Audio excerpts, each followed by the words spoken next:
साथियों, बुढ़ापे में औलाद अपने माँ बाप को धोखा क्यों दे जाती है? जीवन में औलाद से इन दो चीजों की उम्मीद कभी नहीं रखनी चाहिए। बुढ़ापे में कभी दुखी नहीं रहोगे। आखिर वह कौन सी दो चीजें हैं जिनकी औलाद से उम्मीद नहीं रखनी चाहिए? नमस्कार साथियों, गहन विचार यूट्यूब चैनल पर आपका दिल से स्वागत है। दोस्तों, अगर आप भगवान श्री कृष्ण को सच्चे दिल से मानते हो तो कमेंट में राधे राधे जरूर लिखें। मैं भगवान श्री कृष्ण से प्रार्थना करता हूं कि हे श्री कृष्ण, जो भी भक्त इस वीडियो को पूरा देखे और कमेंट में राधे राधे लिखे, उनके घर परिवार को सुख शांति और संपत्ति से भर देना। मित्रों, एक बार नारद जी नारायण नारायण कहते हुए भगवान श्री कृष्ण के पास द्वारिका आते हैं और भगवान श्री कृष्ण को प्रणाम करते हैं। भगवान श्री कृष्ण नारद जी को अचानक आया देखकर पूछते हैं कि हे देवर्षि नारद, आज आपका अचानक आगमन कैसे हुआ? तब नारद जी भगवान श्री कृष्ण से कहते हैं, हे प्रभु, मेरे मन में एक विचित्र सवाल चल रहा है जिसका उत्तर मुझे नहीं मिल रहा है। उसी प्रश्न का उत्तर आपसे जानने मैं आपके पास द्वारिका आया हूं। तब श्री कृष्ण कहते हैं, कहो देवर्षि, तुम्हारे मन में कौन सा सवाल चल रहा है?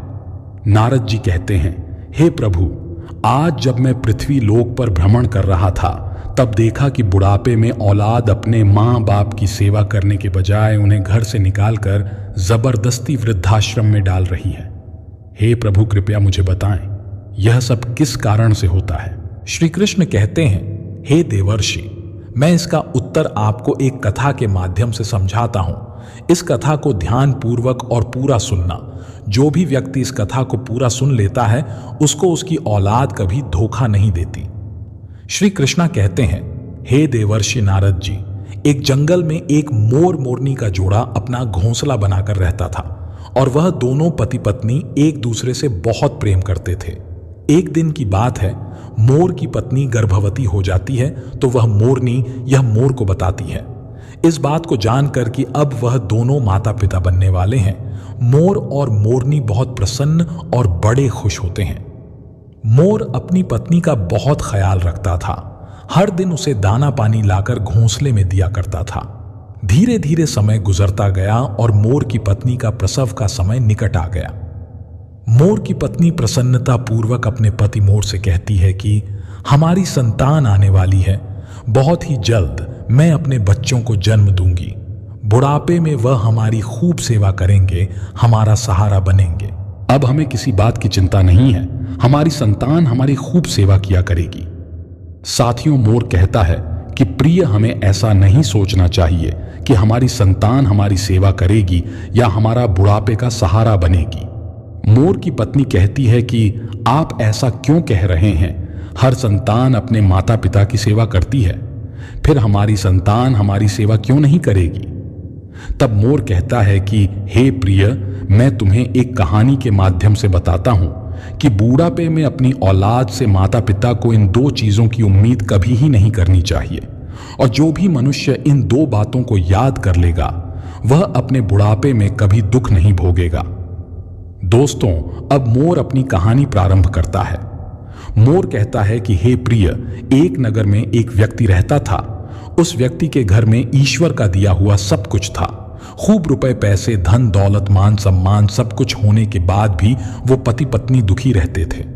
उनके दुख का कारण था उनकी कोई संतान नहीं थी। इस बात को लेकर दोनों पति पत्नी अक्सर चिंतित रहते थे। इसी तरह दोनों पति पत्नी को एक साथ रहते हुए 10 साल गुजर जाते हैं, लेकिन उनके घर में कोई संतान नहीं होती है। वह व्यक्ति अपनी पत्नी को अच्छे से अच्छे डॉक्टर को दिखाता है। महंगे से महंगे अस्पताल में जाकर वह अपनी पत्नी का इलाज करता है। पवित्र तीर्थ स्थान पर जाकर संतान प्राप्ति की मन्नत मांगता है। मंदिर में जाकर माथा टेकता है। तब कहीं जाकर शादी के 15 साल बाद उसकी इच्छा पूरी होती है और ईश्वर की कृपा से उस व्यक्ति की पत्नी को एक पुत्र प्राप्त होता है। अस्पताल में बच्चे का जन्म होता है। पुत्र जन्म की बात सुनकर वह व्यक्ति खुश हो जाता है। बच्चे की साफ सफाई के बाद उस अस्पताल की नर्स जब उनके नन्हे से पुत्र को लेकर उनके पास पहुंचती है तो दोनों पति पत्नी पूछने लगते हैं कि हमारी संतान कैसी है, कोई दिक्कत तो नहीं है? दोनों पति पत्नी की इन बातों को सुनकर नर्स उस व्यक्ति की पत्नी से कहती है कि बहन जी, आपको जो पुत्र हुआ है वह बहुत सुंदर और बहुत अच्छा है, लेकिन इसमें एक कमी है। नर्स के मुंह से जब बच्चे की मां यह सुनती है कि बच्चे में कोई कमी है तो वह चिंतित हो जाती है। नर्स कहती है कि बहन, घबराने की कोई बात नहीं है। बहन जी, आपको पुत्र हुआ है, वह सुंदर है, स्वस्थ है, बस उसमें एक कमी है कि उसकी एक आंख नहीं है। तुम्हारा पुत्र एक आंख से काना है, बस यही कमी है, बाकी सब ठीक है। साथियों, जब उस मां को यह पता चलता है कि मेरे बेटे की एक आंख नहीं है, मेरा पुत्र एक आंख से काना है, तो वह मां रोने लगती है और अपने पुत्र को सीने से लगा लेती है और कहने लगती है कि कोई बात नहीं, मेरे पुत्र की एक आंख नहीं है तो क्या हुआ, एक आंख तो सही है, जैसा भी है, पर यह तो मेरे दिल का टुकड़ा है। मेरे लिए दुनिया का सबसे सुंदर बच्चा मेरा पुत्र है। दोस्तों, मां के लिए सभी संतानें बराबर होती हैं, चाहे कोई काला हो, कुरूप हो या चाहे कोई गोरा और सुंदर। मां कभी अपने बच्चों का शरीर नहीं देखती, वह उनकी आत्मा से जुड़ी होती है। साथियों, उस मां की इन बातों को सुनकर नर्स की आंखों में भी आंसू आ जाते हैं और वह नर्स सोचने लगती है, यदि परमात्मा को संतान का सुख देना ही था तो इस पुत्र को दोनों आंखें दे देता। मां कहने लगती है कि कोई बात नहीं, जैसा भी है, आखिर है तो मेरा ही बेटा। आज इसकी अगर दोनों आंखें सलामत होती तो और भी अच्छा होता, और दोनों आंखों के साथ मेरा पुत्र कितना सुंदर लगता। दोस्तों, मां की इन बातों को वह नर्स सुनती है तो वह कहने लगती है, बहन जी, यदि आप चाहती हो कि आपके पुत्र की दोनों आंखें हो तो ऐसा भी हो सकता है। जब मां यह सुनती है कि उसके बच्चे की दोनों आंखें लग सकती हैं तो वह कहने लगी, नर्स मैडम, यह कैसे संभव है? अब नर्स उन्हें बताते हुए कहती है कि ऐसा हो तो सकता है, उसके लिए आप दोनों माता पिता में से किसी एक को अपनी एक आंख देनी होगी। इससे आपके पुत्र की दोनों आंखें ठीक हो जाएंगी। साथियों, नर्स की इन बातों को जब वह व्यक्ति सुनता है तो वह कहने लगता है, कोई बात नहीं नर्स मैडम, हमारे पुत्र की एक आंख तो सही सलामत है। हमारा पुत्र एक आंख से ही दुनिया देख सकता है, दूसरी आंख उसे लगाने की कोई जरूरत नहीं है। हमारा पुत्र जैसा भी है अच्छा है। मैं अपनी आंखें दान नहीं कर सकता क्योंकि मेरा घर मेरी मेहनत मजदूरी से ही चलता है। जब मेरी एक आंख नहीं होगी तो कैसे मैं अपने परिवार को पाल पाऊंगा, कैसे इस बच्चे का खर्च उठा पाऊंगा? यह तो तभी संभव है जब मेरी दोनों आंखें ठीक होंगी। मैं एक पिता हूं और अपनी को और बच्चों को पालने का भार मेरे कंधों पर है। अब रही बात मेरे पुत्र के एक आंख की, तो यह सब परमात्मा की देन है। ईश्वर ने इसे जिस रूप में भेजा है, हमारा पुत्र उसी रूप में ठीक है। साथियों, पिता ने तो आंख देने से साफ इनकार कर दिया, लेकिन मां तो आखिर मां होती है। वो नर्स से कहती है कि मैडम, यदि ऐसा हो सकता है तो मैं अपनी एक आंख अपने पुत्र को देना चाहती हूं। मेरा क्या है, मुझे तो घर पर ही रहना है, लेकिन मेरे बेटे को तो अपना पूरा जीवन काटना है। इसलिए नर्स मैडम, मैं अपनी एक आंख अपने पुत्र को देना चाहती हूं। जब वह व्यक्ति अपनी पत्नी से कहता है कि इस तरह तो तुम कानी हो जाओगी, तो वह मां कहती है कि मुझे मंजूर है कि मैं एक आंख से कानी हो जाऊं, लेकिन मैं अपने पुत्र को दोनों आंखों के साथ देखना चाहती हूं। मेरी एक आंख ले लो और मेरे बेटे को लगा दो। मेरे बेटे की जब दोनों आंखें होगी तो दोनों आंखों के साथ वह कितना सुंदर लगेगा। मैं अपने पुत्र को एक आंख दान में देना चाहती हूं। साथियों, इस प्रकार मां के कहने पर डॉक्टर उस मां की एक आंख निकालकर उसके पुत्र को लगा देते हैं और इस तरह उस पुत्र की दोनों आंखें सही हो जाती हैं और मां एक आंख पुत्र को देने के बाद एक आंख से कानी हो जाती है। साथियों, मोर आगे अपनी पत्नी से कहता है कि प्रिय, कुछ दिन तक वे दोनों लोग अस्पताल में रहते हैं। जब दोनों मां बेटे स्वस्थ हो जाते हैं तो अस्पताल से मां बेटे को छुट्टी मिल जाती है। इस प्रकार वह व्यक्ति अपनी पत्नी और पुत्र को लेकर अपने घर आ जाता है और दोनों पति पत्नी मिलकर अपने ने पुत्र का पालन पोषण करने लगते हैं। इस प्रकार अपने बच्चों का पालन पोषण करते हुए उनका पुत्र 5 साल का हो जाता है। सब कुछ अच्छा चल रहा होता है कि एक दिन उस बच्चे के पिता की किसी सड़क दुर्घटना में मृत्यु हो जाती है। जब उसकी पत्नी को अपने पति की मौत की खबर मिलती है तो वह बेचारी दहाड़े मार मार कर रोने लगती है। वह सोचने लगती है कि मेरा 5 साल का बच्चा है और घर में एक ही कमाने वाले थे और वह भी मुझे छोड़कर चले गए। अब मैं इस बच्चे का पालन पोषण कैसे करूंगी? और यह सोच सोच कर वह जोर जोर से रोने लगती है। उसका रोना धोना सुनकर आस पड़ोस के उसके लोग आ जाते हैं और उस लाचार मां को धीरज बंधाते हैं और उसे धीरज रखने को कहते हैं और किसी तरह उसे समझा बुझाकर उस व्यक्ति का अंतिम संस्कार करते हैं। इस प्रकार वह लाचार मां अपने 5 साल के बच्चे के साथ जीवन बिताने लगती है। घर में जो जमा पूंजी थी वह सब संतान पाने की चाहत में उसके इलाज कराने में पहले ही खर्च हो चुकी थी। पति की मृत्यु के बाद जो भी बचत थी वह पति के अंतिम संस्कार में चली जाती है। इस प्रकार वह मां दूसरों के घरों में झाड़ू पोछा करके, दूसरों के घरों में बर्तन मांजकर अपने पुत्र का पालन पोषण करने लगती है। वह मां दूसरों के घरों में झाड़ू पोछा करती, दूसरों के घरों में बर्तन साफ करती, लेकिन अपने पुत्र को कोई दुख तकलीफ नहीं होने देती। वह दूसरों के घरों में नौकरानी बनकर पैसे कमाती और अपने पुत्र को खेलने के लिए अच्छे अच्छे खिलौने लेकर आती, अपने पुत्र को अच्छे अच्छे वस्त्र लाकर देती और हर समय अपने बच्चे के साथ परछाई की तरह बनी रहती थी। जब उसका बेटा 6 साल का हो जाता है तो एक दिन वह मां अपने बेटे को लेकर एक विद्यालय में पहुंचती है और उस विद्यालय के प्रधानाचार्य से विनय पूर्वक कहती है कि भाई साहब, मुझे अपने बेटे का इस विद्यालय में दाखिला कराना है। वो मां जिस विद्यालय में अपने बच्चे का एडमिशन कराने जाती है वह विद्यालय उस नगर का एक प्रसिद्ध विद्यालय होता है। उस विद्यालय में अमीर लोगों के बच्चे पढ़ते थे। जब उस विद्यालय का हेड मास्टर फटे पुराने कपड़े में उसकी मां को देखता है तो सोचने लगता है कि बच्चा तो सुंदर है, लेकिन मां कपड़ों से ऐसी लग रही है जैसे कोई भिखारी हो। ये बेचारी कहां से इस बच्चे की किताबें और इतनी महंगी फीस भर पाएगी? इसलिए वह समझाते हुए उसे बच्चों की मां से कहता है कि बहन जी, हमारे विद्यालय की फीस कुछ ज्यादा है। हमारे विद्यालय में सिर्फ अमीर लोगों के ही के बच्चे पढ़ते हैं, इसलिए बेहतर होगा आप अपने बच्चे का एडमिशन किसी सरकारी स्कूल में करा दें। मास्टर जी की इन बातों को सुनकर मां कहने लगती है कि सर जी, आप पैसों की चिंता मत करिए, आपकी जो भी फीस होगी उसे मैं समय से जमा कर दिया करूंगी। मेरा एक छोटा सा बालक है और मैं चाहती हूं कि मेरा बच्चा पढ़ लिख कर बड़ा डॉक्टर बन जाए, इसलिए मैं इसे आपके विद्यालय में लेकर आई हूं। साथियों, वो हेड मास्टर जब उस मां की इन बातों को सुनता है तो उस मां की बातों को सुनकर वह बहुत ही प्रभावित होता है और उस बच्चे की मां से कहता है, ठीक है बहन जी, यदि तुम जिद करती हो तो हम तुम्हारे बच्चे का एडमिशन अपने स्कूल में कर लेते हैं। इस प्रकार उसके बच्चे का एडमिशन उस विद्यालय में हो जाता है और वह बालक उस विद्यालय में पढ़ने जाने लगता है। साथियों, पहले तो वह मां 5 घरों में झाड़ू पोछा करके अपना गुजारा कर लेती थी, लेकिन अब अपने पुत्र के एडमिशन के बाद अपने पुत्र की पढ़ाई की खातिर वह 10 घरों में काम करने लगी। वह मां दूसरों के घरों में झाड़ू पोछा करके अपने पुत्र को पढ़ाने लिखाने लगती है। पढ़ते पढ़ते वह पुत्र जब 5वीं कक्षा में आ जाता है तब उसकी उम्र 10 साल की हो जाती है।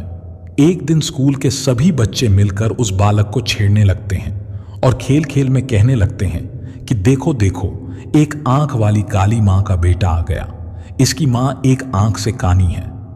दोस्तों, वो लड़का जब अपने सहपाठियों की इन बातों को सुनता है तो क्रोध में भर जाता है और उसे बहुत बुरा लगता है। जब विद्यालय की छुट्टी होती है तो छुट्टी के समय हमेशा की तरह उसकी मां उसे लेने आती है तो वह लड़का अपनी मां से कहता है कि मां, कल से मुझे विद्यालय में छोड़ने मत आना और लेने भी मत आना। जब मां पूछती है कि पुत्र क्या बात हो गई, तुम ऐसा क्यों कह रहे हो, तो लड़का कहने लगता है कि मां, तुम्हारी सूरत ठीक नहीं है, तुम एक आंख से कानी हो। तुम जब मेरे साथ विद्यालय में आती हो तो मेरे साथ के लड़के मेरा मजाक उड़ाते हैं और तुम्हारी वजह से मुझे शर्मिंदा होना पड़ता है। तुम ऐसी हो वैसी हो, इस तरह की बातें करते हैं। साथियों, वह लड़का अपनी मां से दुनिया भर की शिकायतें करता है।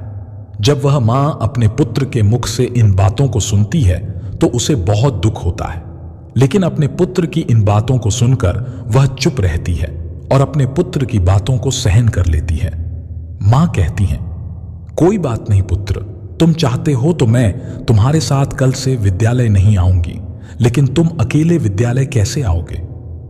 अपनी मां की इन बातों को सुनकर वह पुत्र कहता है, मां, अब मैं बड़ा हो गया हूं और अब मैं इस काबिल हो चुका हूं कि मैं अकेला ही विद्यालय जा सकता हूं, इसलिए तुम्हें मेरे साथ विद्यालय आने की कोई जरूरत नहीं है। अपने पुत्र की इन बातों को सुनकर मां कहती है, ठीक है पुत्र, आज के बाद मैं तुम्हारे स्कूल में तुम्हारे साथ नहीं आऊंगी, लेकिन बेटा तुम सावधानी से घर आना, तुम्हारे पिता की एक सड़क दुर्घटना में ही मौत हुई थी। यह सोच सोच कर मुझे बहुत डर लगता है। पुत्र कहता है, मां तुम चिंता मत करो, मुझे कुछ नहीं होगा, अब मैं विद्यालय अकेला ही आया जाया करूंगा। साथियों, उस दिन के बाद से वह पुत्र अकेला ही विद्यालय आने जाने लगता है। जैसे जैसे पुत्र बड़ा हुआ तो वैसे वैसे पुत्र के खर्च भी बढ़ते चले गए। जैसे जैसे पुत्र के खर्चे बढ़ते गए वैसे वैसे उस मां पर काम का बोझ भी बढ़ता चला गया। दोस्तों, धीरे धीरे समय गुजरता चला गया और इस प्रकार वह लड़का विद्यालय की पढ़ाई पूरी कर लेता है। उसके पूरी क्लास में सबसे अच्छे नंबर आते हैं। इसके बाद वह आगे की पढ़ाई करने के लिए शहर चला जाता है। मित्रों, जब पुत्र शहर में जाता है तो उधर उसकी मां जो पैसा कमाती थी वह पैसा कम पड़ने लगता है, क्योंकि पहले तो सिर्फ किताबें और फीस का खर्चा था, लेकिन जब बेटा शहर चला गया तो उसके और भी खर्च बढ़ गए। लेकिन उस मां ने हार नहीं मानी। पहले जहां वह 15 घरों में काम करके अपने बेटे का खर्चा पूरा करती थी, वहीं पुत्र के शहर जाने के बाद अब वह 30 घरों में बर्तन साफ करने लगी और झाड़ू पोछा करने लगी। वह दिन भर मेहनत करती और मेहनत करते करते रात के 11 बज जाते थे। तब जाकर वह बेचारी मां अपने पुत्र के लिए महीने का 5,000 भेज पाती थी। वह इसलिए इतनी मेहनत करती थी कि एक दिन जब उसका बेटा पढ़ लिख कर बड़ा डॉक्टर बन जाएगा तो मुझे सुख मिलेगा, एक ना एक दिन मुझे भी आराम मिलेगा। मेरी मेहनत से मेरा बेटा डॉक्टर बन जाएगा तो मेरे बेटे के साथ रहकर मैं भी सुखी रहूंगी। इसलिए वह मां खूब मेहनत करती थी और 30 घरों में काम करके अपने पुत्र के लिए पैसा भेजा करती थी। इस प्रकार मेहनत करते करते वह समय से पहले ही बूढ़ी हो जाती है और धूप में उसका गोरा रंग काला पड़ जाता है, लेकिन वह अपने पुत्र के लिए कोई दिक्कत नहीं होने देती है। साथियों, मोर आगे अपनी पत्नी मोरनी से कहता है, प्रिय, जब ऐसे ही कुछ दिन और बीत जाते हैं तो उस मां को एक दिन एक पत्र मिलता है। उसमें लिखा होता है कि मां, अब मैं शहर में बड़ा डॉक्टर बन चुका हूं, अब तुम्हें मेरे लिए पैसे भेजने की जरूरत नहीं है। दोस्तों, जब उस मां को यह पत्र मिलता है कि मेरा बेटा डॉक्टर बन गया है तो वह बहुत खुश हो जाती है और सोचने लगती है कि पति के जाने के बाद यह मेरा बेटा ही तो मेरा सहारा है और मेरी जैसी इच्छा थी कि मेरा बेटा डॉक्टर बन जाए तो यह इच्छा भी मेरी पूरी हो गई। साथियों, उस मां के बेटे ने यह बात मां को पत्र लिखकर बताई थी कि मां, मैं डॉक्टर बन गया हूं, लेकिन वह बेटा अभी तक गांव में मां से मिलने नहीं आया। जब उस बूढ़ी मां को यह पत्र मिलता है तो वह बूढ़ी मां पूरे गांव में मिठाइयां बांटती है और सारे गांव के लोगों को बड़े गर्व से बताती है कि उसकी मेहनत सफल हो गई, उसका बेटा अब डॉक्टर बन चुका है। इस प्रकार वह मां अपने पुत्र के गांव आने का इंतजार करने लगती है। वह मां सोचने लगती है कि मेरे बेटे को शहर गए हुए बहुत समय बीत चुका है, अब वह डॉक्टर बन गया है तो जब वह मुझसे मिलने के लिए गांव आएगा तो मैं अपने पुत्र की आरती उतारूंगी और उसकी पसंद का भोजन बनाऊंगी। साथियों, अब वह मां अपने पुत्र के आने का बेसब्री से इंतजार करने लगी कि आज मेरा पुत्र आता होगा। किसी की गाड़ी घर के सामने से निकलती तो वह मां दौड़कर घर के बाहर जाती। उसे लगता कि उसका पुत्र आया होगा। इस तरह इंतजार करते करते उसे कई दिन बीत गए। रात में उस मां को नींद नहीं आती थी। वह सोचने लगती है कि जाने क्या मजबूरी है, मेरा बेटा मुझे लेने क्यों नहीं आया, जाने कब मुझे अपने साथ ले जाएगा। अब वह दिन नहीं आएंगे कि मैं दूसरों के घरों में बर्तन साफ करूं, दूसरों के घरों में झाड़ू पोंछा करूं। अब तो मैं आराम से बैठकर अपने बेटे की कमाई का खाऊंगी। अब तो मेरे बेटे के घर में नौकर चाकर भी होंगे, गाड़ी बंगला भी होगा। अब मेरे दुख के दिन बीत चुके हैं। इसी तरह वह मां सारे दिन बेटे के सपने देखा करती थी। साथियों, इस तरह उस मां को अपने बेटे का इंतजार करते हुए 1 साल बीत जाता है, लेकिन वह बेटा 1 साल में एक दिन भी मां के पास नहीं आता है। फिर एक दिन उस माँ के पास उसके बेटे का दूसरा पत्र आता है। उस पत्र में लिखा होता है कि माँ, मेरी शादी हो गई है और तुम्हें पता है जिस लड़की के साथ मेरा विवाह हुआ है वह बहुत ही अमीर घर की है।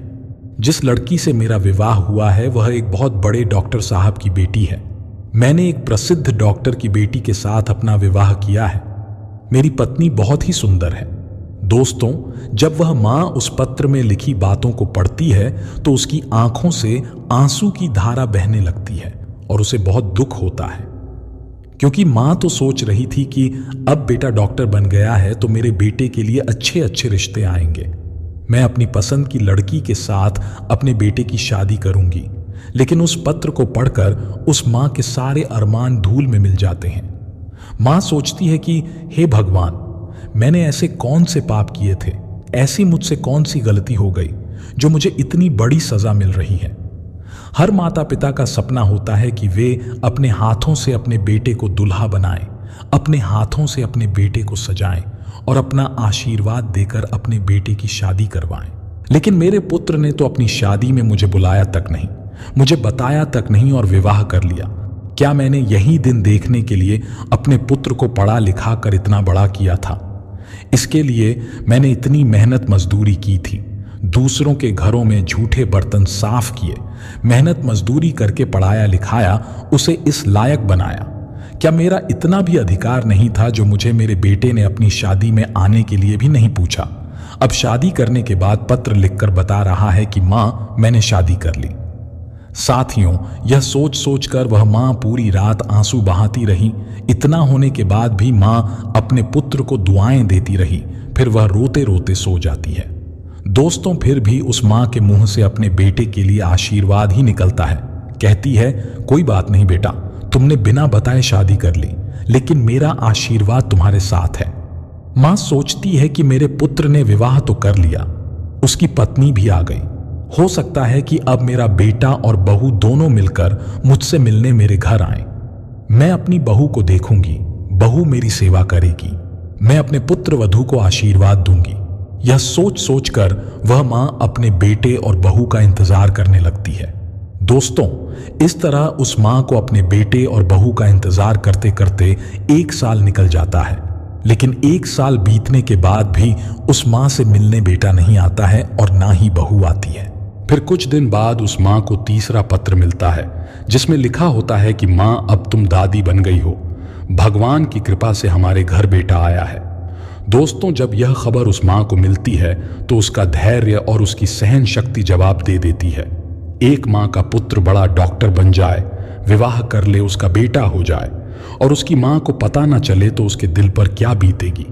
जिस पुत्र का जीवन बनाने में उस मां ने अपना सब कुछ कुर्बान कर दिया, उस पुत्र का वर्षों से चेहरा ना देखा हो तो अपने पुत्र के लिए व्याकुल होना स्वाभाविक है। जब वह मां अपने पुत्र के लिए ज्यादा व्याकुल हो जाती है तो उस मां के मन में आता है कि अब तो रहा नहीं जाता और फिर कुछ देर के लिए विचारों में खो जाती है। सोचती है, चलो कोई बात नहीं, पोता भी हो गया है तो बहुत अच्छी बात है। अब मैं अपने पोते को देखूंगी और मैं अपने पोते को अपनी गोद में खिलाऊंगी। अब मेरा बेटा जरूर मेरी बहू और पोते के साथ मेरे पास आएगा। यही सब सोच सोचकर वह मां व्याकुल होने लगती है। जब इंतजार करते करते उस मां को 3 साल बीत जाते हैं और जब उस मां से मिलने कोई भी नहीं आता है तो उस मां के सब्र का बांध टूटने लगता है और वह बहुत व्याकुल हो जाती है। उस व्याकुलता में वह मां यह फैसला करती है कि चाहे कुछ भी हो जाए, मैं अपने पोते को देखने जरूर जाऊंगी। दोस्तों, यह निर्णय करके मां अपने बेटे और बहू से मिलने के लिए शहर के लिए चल देती है। उस शहर में पहुंचकर वह बूढ़ी मां एक रिक्शा वाले को अपने पास बुलाती है और रिक्शा वाले को अपने बेटे का पत्र दिखाते हुए कहती है, बेटा, मुझे इस जगह जाना है। रिक्शे वाला पता देखकर बूढ़ी मां को अपने रिक्शा में बैठा लेता है और उस बूढ़ी मां को उसके बताए हुए पते पर ले जाता है। दोस्तों, कुछ समय बाद वह रिक्शा वाला बूढ़ी मां को लेकर बड़े डॉक्टर के बंगले पर पहुंच जाता है और बंगले के सामने अपना रिक्शा खड़ा करके उस बूढ़ी माता से कहता है, मां जी, तुमने जो पता दिखाया था तुम उस पते पर पहुंच चुकी हो। यह जो सामने बांग्ला है, यहीं रहते हैं डॉक्टर साहब। वह माँ उस रिक्शा वाले को किराया देती है और अपना झोला उठाकर बंगले की तरफ चल देती है। माँ की नज़र जब डॉक्टर साहब के बंगले पर पड़ती है तो वह खुश हो जाती है। वह देखती है कि सुंदर आलीशान बंगला बना हुआ है। बंगले के सामने चमचमाती गाड़ी खड़ी है और दरवाजे पर चपरासी बैठे हुए हैं। यह सब देखकर उस माँ को बड़ी खुशी होती है कि कितने सुंदर घर में मेरा बेटा रहता है। दोस्तों, वह मोर आगे कहता है कि प्रिय, वह बूढ़ी माँ एक थैले में अपने पोते के लिए खिलौने और बहू के लिए साड़ी और कुछ मिठाइयाँ लेकर आई थी। जब उस थैले को लेकर वह माँ बंगले के अंदर जाने लगती है तो गेट के पास खड़े एक चपरासी की नज़र उस पर पड़ती है। चपरासी देखता है कि फटे पुराने कपड़े पहने एक काली कलूटी बुढ़िया जो एक आंख से कानी है बंगले के अंदर घुसे जा रही है। जब वह चपरासी उस महिला को देखता है तो कहने लगता है कि तुम्हें किससे मिलना है, इस तरह अंदर कहां चली जा रही हो। चपरासी के जब यह शब्द उस मां के कानों में पड़ते हैं तो वह मां एकदम से रुक जाती है और चपरासी से कहती है कि यहां पर मेरा बेटा रहता है, मेरे बेटे के पुत्र हुआ है, इसलिए मैं अपने पोते को देखने आई हूं। चपरासी उस मांग को डांटते हुए कहता है, बुढ़िया, तूने कभी अपनी शक्ल देखी है? तुम्हें पता है कि यह किसका बांग्ला है? यह एक बहुत बड़े डॉक्टर साहब का बंगला है। तब वह मां कहने लगती है, मुझे पता है यह डॉक्टर साहब का बंगला है और जो तुम्हारे डॉक्टर साहब हैं वही मेरे पुत्र हैं। वह हंसते हुए कहने लगता है, अरे बुढ़िया, तुम गांव देहात की महिला, ना तुम्हारे कपड़े ठीक है ना तुम्हारी शक्ल ठीक है। डॉक्टर साहब तुम्हारे बेटे कैसे हो सकते हैं? दोस्तों, जब यह बात पास में खड़ा हुआ एक दूसरा चपरासी सुनता है तो वह भी उस मां के पास पहुंच जाता है। जब उसे पता चलता है कि यह बुढ़िया कह रही है कि मैं डॉक्टर साहब की मां हूं तो वह चपरासी उनसे पूछने लगता है कि मां, आपके पास कोई प्रमाण है जिससे हम पता कर सके कि तुम हमारे डॉक्टर साहब की मां हो? जब वह मां उस दूसरे चपरासी की इन बातों को सुनती है तो तुरंत ही अपनी साड़ी के पल्लू में बंधा हुआ वह पत्र उस चपरासी को दिखाती है जो उसके पुत्र ने अपनी मां को भेजे था। जब चपरासी उस पत्र को खोलकर देखता है और भेजने वाले का पता देखता है तो चपरासी उस बूढ़ी मां से माफी मांगने लगते हैं और कहते हैं, हे माता, हमें माफ कर दो, हमें नहीं पता था कि तुम डॉक्टर साहब की मां हो। दोस्तों, वह मां कहती हैं कि चलो कोई बात नहीं, मैंने तुम्हें माफ कर दिया। अब तुम मुझे बताओ कि मेरा बेटा और बहू कहां पर है। तब वह चपरासी दूर से इशारा करते हुए कहता है कि ऊपर जो कमर दिख रहा है वह तुम्हारे बेटे का कमरा है और वह अभी इस समय घर पर ही है। दोस्तों, अब वह मां अपना सामान तो नीचे रख देती है और सोचती है कि सामान को तो मैं बाद में ले जाऊंगी, पहले अपने पोते को देख लेती हूं, बहू को देख लेती हूं। बूढ़ी मां अपने पोते को देखने के लिए जल्दी जल्दी सीढ़ियां चढ़कर घर के अंदर जाती है। जैसे ही वह मां घर के अंदर आती है तो वह देखती है कि घर के आंगन में पालना रखा हुआ है और उस पालने में उनका पोता झूल रहा है। जैसे ही उस बूढ़ी मां की नजर अपने पोते पर पड़ती है तो वह दौड़कर पालने से अपने पोते को उठा लेती है और अपने पोते को सीने से लगाकर दुलार करने लगती है। दोस्तों, जब वह बूढ़ी मां अपने पोते को गोदी में लेकर प्यार दुलार करती है तो बच्चे की नींद टूट जाती है और वह जोर जोर से रोने लगता है। बच्चे के रोने की आवाज जब पुत्र वधू के कानों में पड़ती है तो वह रसोई से बाहर आती है और सोचती है कि ना जाने मेरे बच्चे को क्या हो गया, इतनी तेज क्यों रो रहा है। जब वह रसोई से निकलकर आंगन में आती है और अपने बच्चे को एक भिखारी जैसी दिखने वाली बुढ़िया के हाथों में देखती है तो वह चिल्लाने लगती है और अपने पति को आवाज देती है कि सुनिए जी, कोई काली कलूटी बुढ़िया जो एक आंख से कानी है वह हमारे बच्चे को चुराने आई है। पत्नी का चिल्लाना सुनकर पति भी नीचे आ जाता है। पति के आते ही बहू अपने बच्चे को बूढ़ी मां से छीनकर अपने सीने से लगा लेती है और अपने पति से कहती है कि तुमने घर में कैसे चपरासी रखें, कोई भी हमारे घर में घुसा चला आता है, देखना यह भिखारी बुढ़िया हमारे बच्चे को चुराने आ गई। दोस्तों, वह बूढ़ी मां कहती है कि बहू, मैं चोर नहीं हूं, मैं तो तुम्हारी सास हूं और यह तुम्हारे पास जो खड़ा है वह मेरा बेटा है, तुम्हारी गोदी में जो खेल रहा है वह मेरा पोता है, मैं भला पोते को चुरा कर कहां ले जाऊंगी। जब वह बहू माता जी की इन बातों को सुनती है तो वह अपने पति से कहती है कि यह बुढ़िया क्या कह रही है, क्या सच में यह भिखारी जैसी दिखने वाली आपकी मां है? क्या ऐसे ही गरीब परिवार में आपने जन्म लिया है? पहले तो कभी आपने मुझे नहीं बताया कि आपकी कोई मां भी है। जब बेटा अपनी पत्नी की इन बातों को सुनता है तो कहने लगता है कि यह झूठ बोल रही है, यह बुढ़िया मेरी मां नहीं है। अपने बेटे की ये बातें सुनकर बूढ़ी मां सोचने लगती कि जिसके लिए मैंने अपनी जवानी को कुर्बान कर दिया, वह कह रहा है कि यह बुढ़िया झूठ बोल रही है, यह मेरी मां नहीं है। इस संसार में मेरा एक ही सहारा था, आज तो वह भी छूट गया। साथियों, वह मां समझ जाती है कि मेरे पुत्र ने बड़े घर की बेटी के साथ विवाह किया है, मेरा बेटा बड़े पद पर पहुंच गया, इसलिए मुझे पहचानने से इनकार कर रहा है। मां ने कहा, बेटा कोई बात नहीं, मुझे लगा कि तुम मेरे पुत्र हो इसलिए मैं तुम्हारे पास चली आई, क्योंकि तुम्हारे जैसा एक मेरा भी पुत्र है जिसे मैंने मेहनत मजदूरी करके डॉक्टर बनाया है, जो मेरे जीने का साथ सहारा था। लेकिन अब मुझे पक्का यकीन है कि तुम मेरे बेटे नहीं हो सकते, मुझसे गलती हो गई है। मित्रों, इतना कहकर वह मां रोते रोते घर की सीढ़ियों से नीचे उतरने लगती है और सोचने लगती है कि बुढ़ापे में एक ही सहारा था और वह भी आज मुझसे छूट गया। एक आस थी, वह भी टूट गई।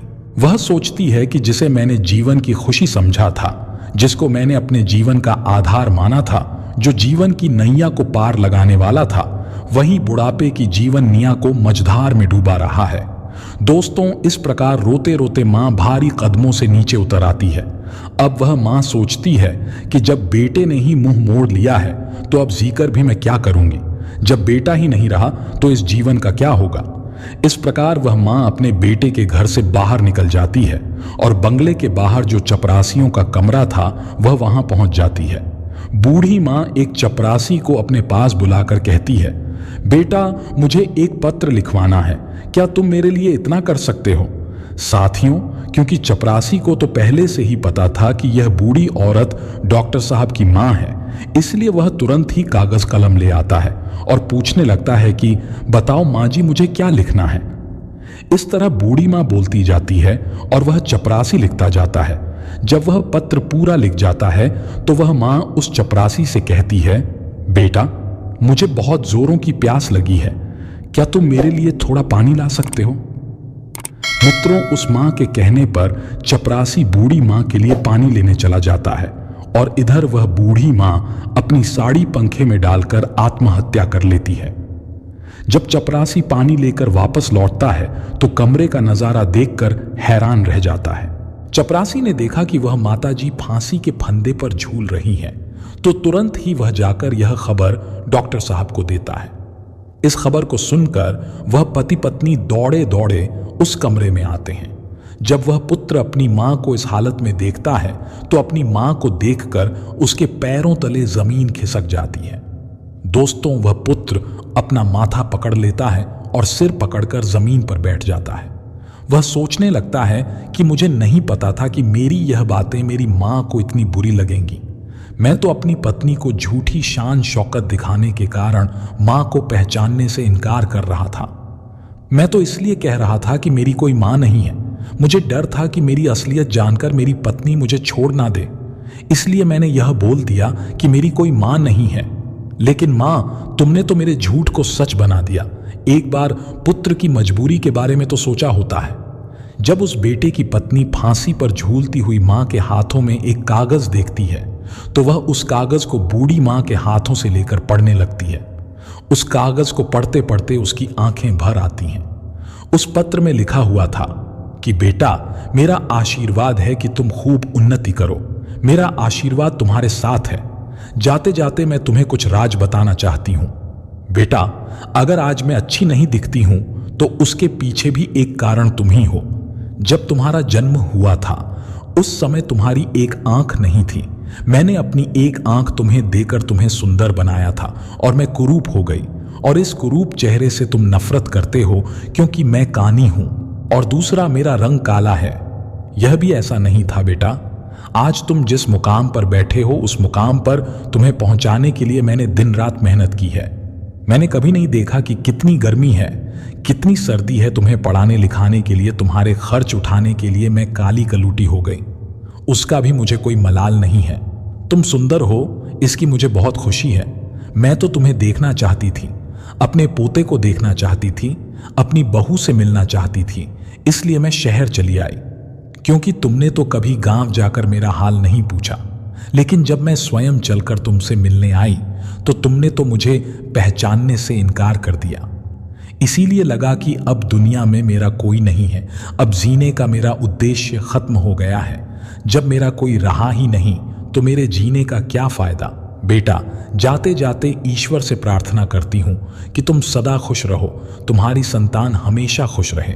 मित्रों, जब उस बेटे की पत्नी यह पत्र पढ़कर अपने पति को सुनाती है तो उस बेटे का सिर शर्म से नीचे झुक जाता है।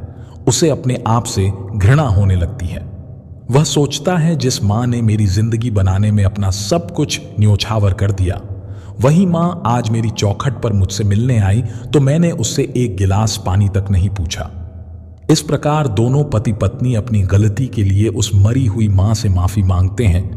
लेकिन अब क्या हो सकता था? वह मां तो उनकी माफी सुनने के लिए वहां मौजूद नहीं थी। वह उनसे बहुत दूर जा चुकी थी, जहां से कोई लौटकर नहीं आता। मित्रों, अब डॉक्टर साहब के जीवन में सिर्फ पछताना ही रह गया था। कैसी है यह दुनिया! कुछ लोगों के जीवन में मां नहीं होती तो वह सारे जीवन मां के लिए तरसते हैं, और जिसके जीवन में मां होती है तो उस मां की बच्चे कदर नहीं करते। दोस्तों, पत्नी और बच्चे दोबारा मिल सकते हैं, पर मां दोबारा नहीं मिल सकती है। एक संतान ही माता पिता के जीने का सहारा होती है, बुढ़ापे की लाठी होती है। ऐसे में जब बेटा ही अपने धन के नशे में, अपने पद के नशे में माता पिता को पहचानने से इनकार कर देता है, या अपने माता पिता को भुला देता है, या घमंड में आकर उनका अपमान कर देता है, तो दुनिया में माता पिता को सबसे बड़ा दुख ऐसे ही बेटों से होता है। माता पिता अपनी संतानों का भविष्य बनाने के लिए, उन्हें सफल बनाने के लिए अपना पूरा जीवन लगा देते हैं, और जब वही संतान धन और पद के नशे में अपने माँ बाप का अपमान करते हैं तो उन्हें बहुत ही पीड़ा होती है। दोस्तों, मोर आगे कहता है कि हे प्रिय, यदि आपके माँ बाप है तो उनका आदर करना चाहिए, क्योंकि मनुष्य की सफलता में माँ बाप का ही योगदान सबसे बड़ा होता है। कुछ मूर्ख बच्चे पूछते हैं कि माँ, तुमने हमारे लिए क्या किया है? अरे मूर्खों, जो कुछ किया है माता पिता ने ही तो किया है। तुमको बनाया, तुमको पढ़ाया लिखाया, तुम्हें पालने में दुख उठाए। माता पिता को भूल कर तुम तो अपने आप को भूल गए हो। बच्चा यह भूल जाता है कि माँ बाप के अतिरिक्त दुनिया में दूसरा उसका कोई भला चाहने वाला नहीं है।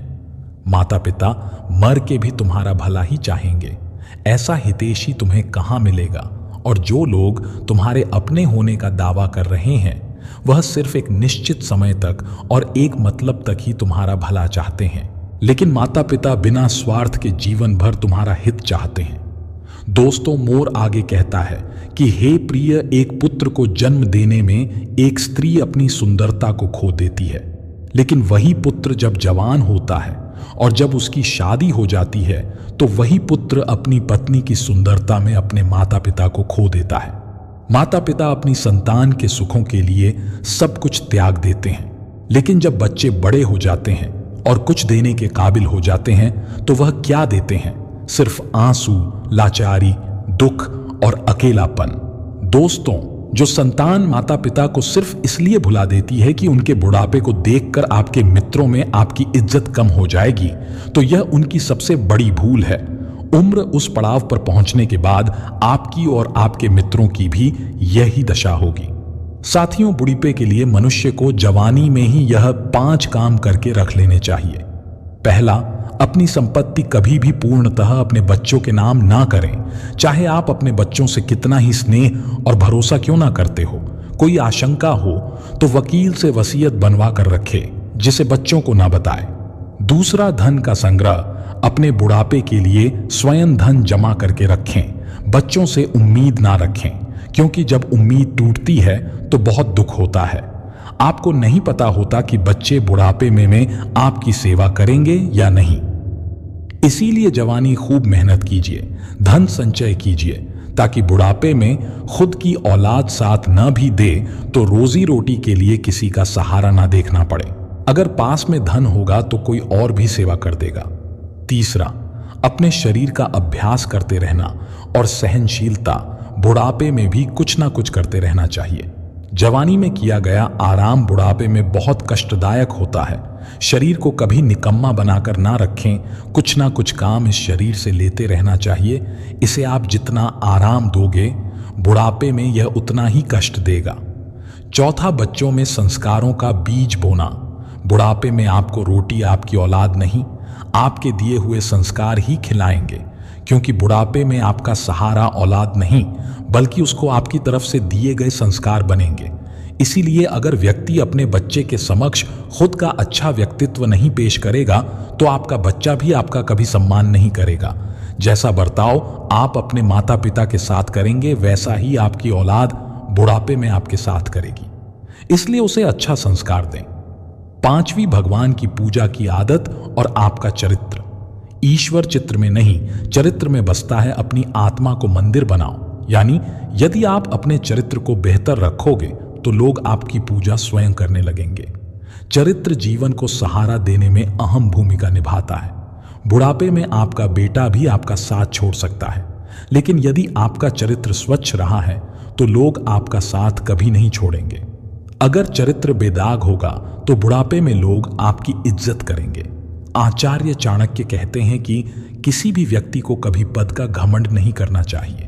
जवानी में अक्सर व्यक्ति बड़े पद पर आने के बाद दूसरों को तुच्छ और छोटा समझने लगता है। यह गलती लोगों को बुढ़ापे में भारी पड़ती है। ऐसे लोगों के पास जब तक पद और प्रतिष्ठा रहती है तब तक लोगों की लाइन लगी रहती है, लेकिन बाद में कोई नहीं आता। बुढ़ापे के समय में ऐसे लोगों को एकांतवास में रहना पड़ता है। अगर जीवन में बुढ़ापा खुशी से काटना है तो मनुष्य को इन नीतियों से सीख जरूर लेनी चाहिए। साथियों, आशा करते हैं आपको हमारी वीडियो अच्छी लगी होगी। दोस्तों, अगर वीडियो अच्छी लगी हो तो कृपया हमारे चैनल को सब्सक्राइब जरूर करें।